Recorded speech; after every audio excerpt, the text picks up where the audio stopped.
The reason they stopped valuing you isn't because you did something wrong, it's because you made it easy.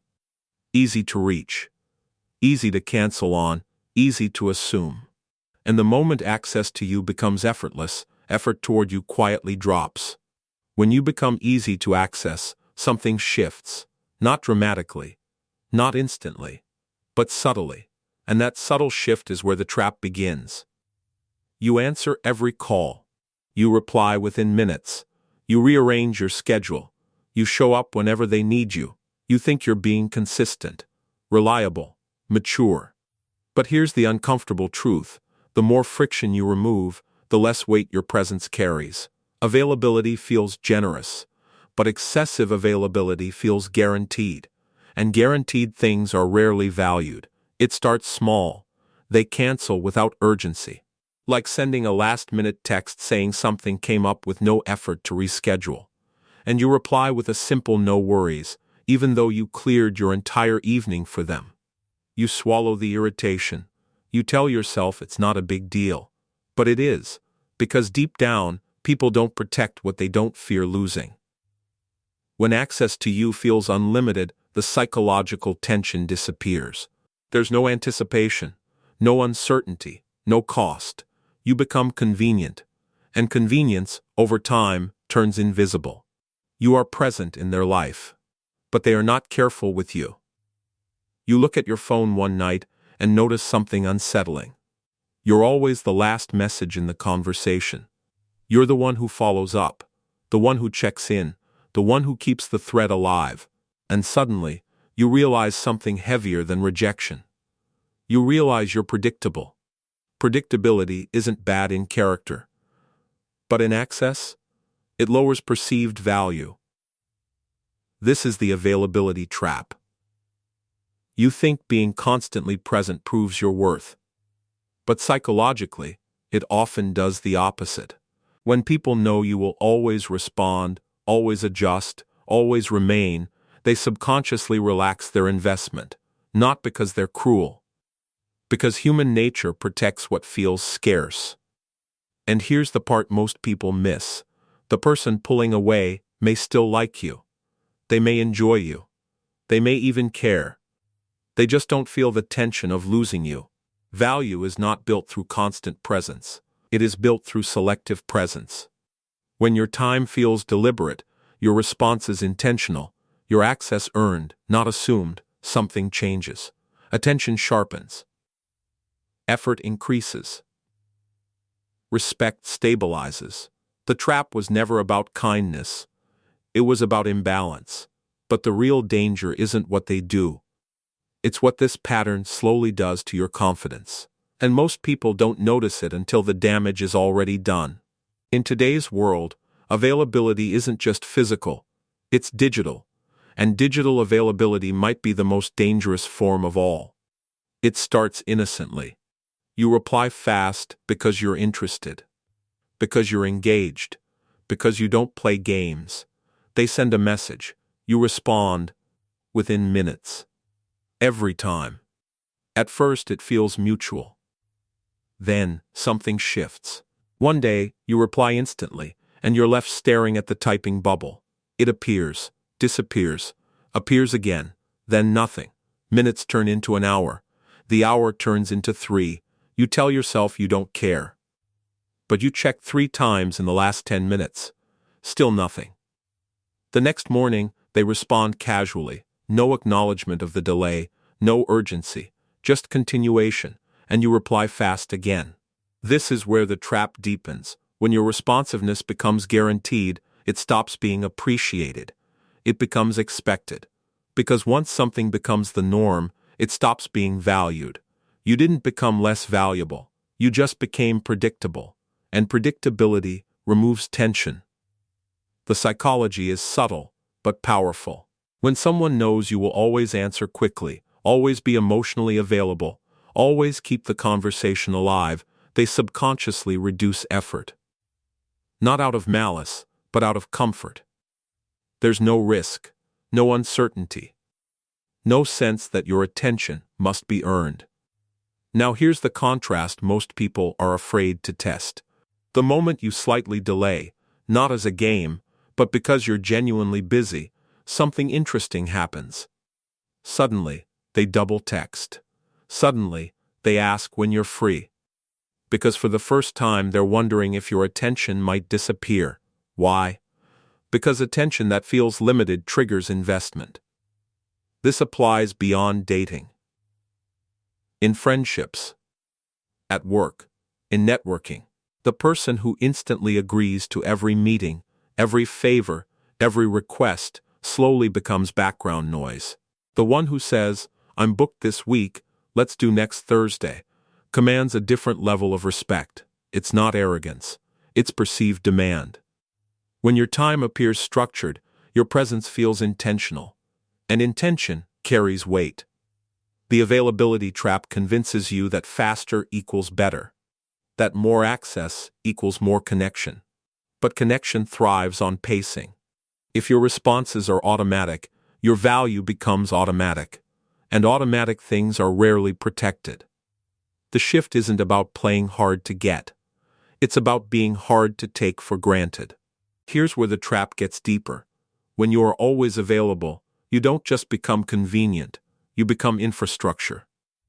In friendships, that looks like this: you're the person everyone calls when they need help moving, advice at 11 p.m., or a ride to the airport. But when there's a celebration dinner, a spontaneous weekend plan, or something exciting, you hear about it after. You're dependable, but you're not prioritized. At work, you become the employee who always says yes. Extra tasks, late deadlines, covering shifts, and at first, it feels like you're building reputation. Then one day, someone else gets the opportunity. Why? Because you became the support beam, not the spotlight. You became useful. And useful people are appreciated until they are replaceable. People don't consciously decide to value you less. They simply stop noticing your effort. And the worst part? You keep trying harder, thinking effort will fix it. That's the uncomfortable truth. Scarcity isn't about disappearing, it's about selective access. If you answer every call, accept every invite, agree to every request, your presence blends into the background. There's no edge, no friction, no decision required. But when you occasionally say, "I can't make it," without over-explaining, something changes.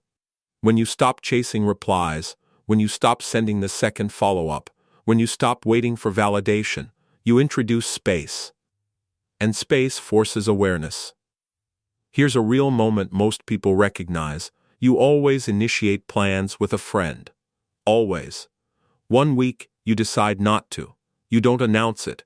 You just stop. Days pass. Then suddenly, "Hey, are we good? Haven't heard from you." Nothing dramatic changed. Except access. Selective availability creates polarization. Some people will lean in. They'll increase effort. They'll show initiative. Others will drift. And that's not loss. That's clarity, because the people who only valued your constant effort will struggle when it's no longer automatic. Mystery isn't about secrecy, it's about not narrating your entire existence, not updating everyone on every move, not being on call emotionally. When you create small gaps in access, people fill them with curiosity. But when there are no gaps, there's nothing to wonder about. You become predictable, and predictable things are rarely protected. The shift isn't dramatic. You don't become cold. You don't become unavailable. You simply stop being endlessly accessible. And the moment people sense that your time, energy, and attention require intention, they start moving differently around you. Not because you demanded respect, but because you stopped making access effortless. There's a difference between disappearing and creating controlled distance. Disappearing is emotional, reactive, dramatic. Controlled distance is calm. And calm distance shifts power. Most people are afraid to test this because it feels uncomfortable at first. You feel guilty. You feel selfish. You feel like you're withholding something you should be giving. But that discomfort is just unfamiliarity. Here's what controlled distance looks like in real life. You stop texting first for a week. Not to manipulate, not to punish, just to observe. You don't announce it. You don't post indirect messages. You simply stop initiating. The first day feels strange. You check your phone more than usual. By day 3, you start wondering if they even notice. By day 5, silence feels loud. You almost break. You almost send the message. But you don't. Then suddenly, a message appears, "Hey, everything okay?" Nothing changed, except your access. And in that moment, something subtle happens. For the first time, they wonder if they might lose access to you. Cost creates awareness. Because uncertainty forces people to reevaluate your importance. When your presence is constant, it fades into the background. But when it pulls back slightly, attention sharpens. This doesn't just apply to dating. In social circles, the person who attends every event becomes expected. The one who occasionally declines, calmly, without excuse, creates curiosity. At first you were everywhere. Now you're selective. Selective reads as valuable. Controlled distance also reveals truth. Some people will step forward when you lean back. They'll initiate. They'll invest. They'll show effort. Others won't. And that clarity is powerful. Because now you're no longer over-functioning to maintain connection. You're allowing reciprocity to surface, or fail. This is where the power shift happens quietly. You stop over-explaining your schedule. You stop instantly adjusting your plans. You stop responding out of anxiety. And instead, you respond out of intention. At first, it feels like you're risking connection. In reality, you're testing its strength. Controlled distance isn't coldness, it's calibration. And once people sense that access to you is no longer automatic, that it requires initiative, timing, and mutual effort, they begin treating your presence differently.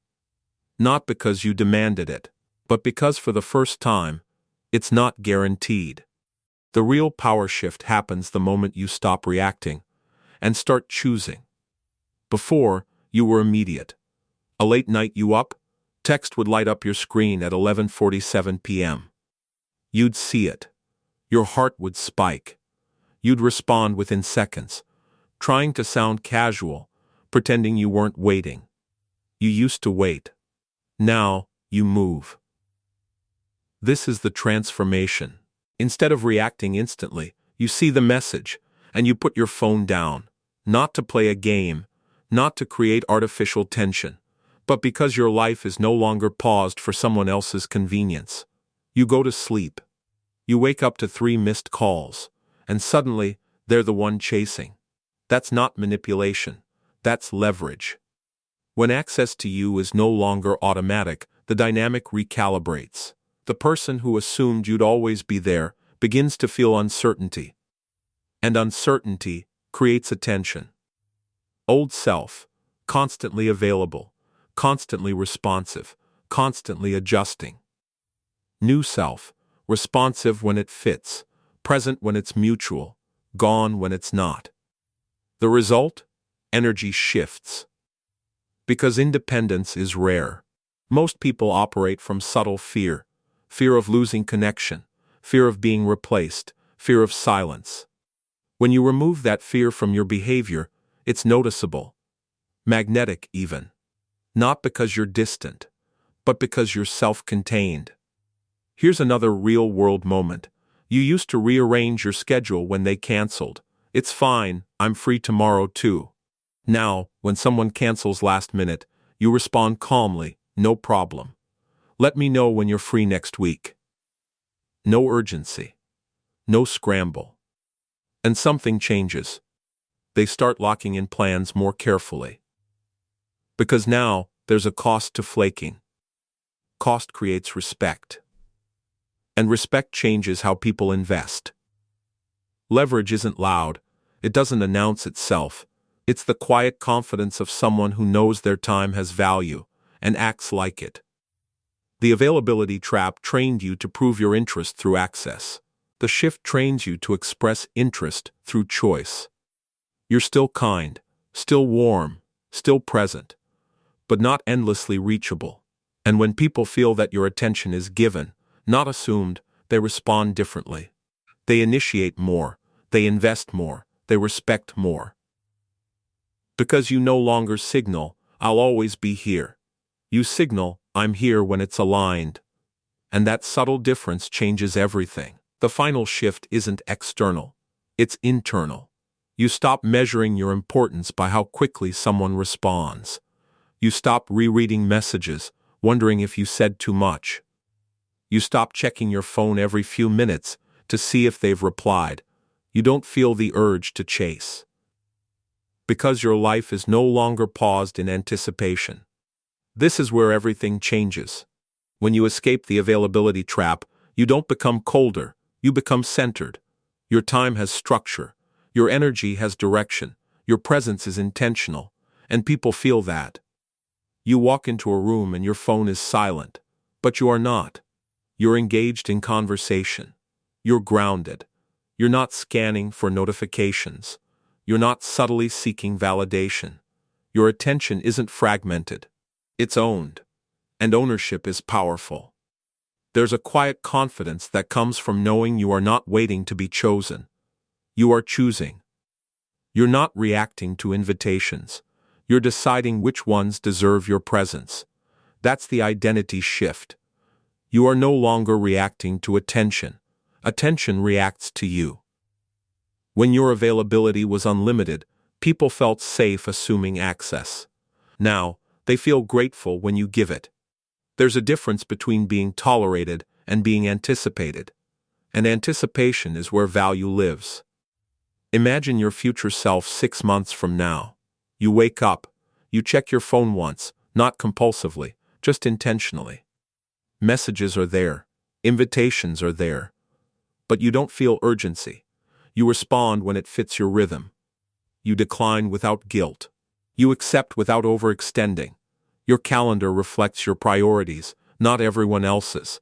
And because of that, your presence carries weight. You're not harder to love. You're harder to misuse. That's the difference. When you were always available, you blended into the background. Now, your presence feels deliberate. Chosen. Limited in the healthiest way. People begin to plan earlier. They confirm more carefully. They invest more intentionally. Not because you demanded respect, but because your behavior quietly required it. The availability trap told you that constant access builds connection. But real connection isn't built on urgency, it's built on intention. And when you live intentionally, when your time, energy, and attention are aligned with your standards, you stop chasing value. You embody it. And once you embody it, the dynamic never feels the same again. If this shifted the way you see your time, your energy, and your presence, then you're starting to see the bigger pattern. Most people don't lose respect because they lack value. They lose it because they make their value too accessible. The moment you stop over-offering yourself, everything recalibrates. Conversations feel different. Invitations feel different. Even silence feels different. If this resonated, subscribe, because this channel is about mastering the psychology behind attraction, respect, and power, without games, without manipulation, and without losing yourself in the process. And if you've ever felt like you were giving more than you were receiving, comment selective below. It's time to stop being available for everyone and start being valuable to the right ones. I'll see you in the next video.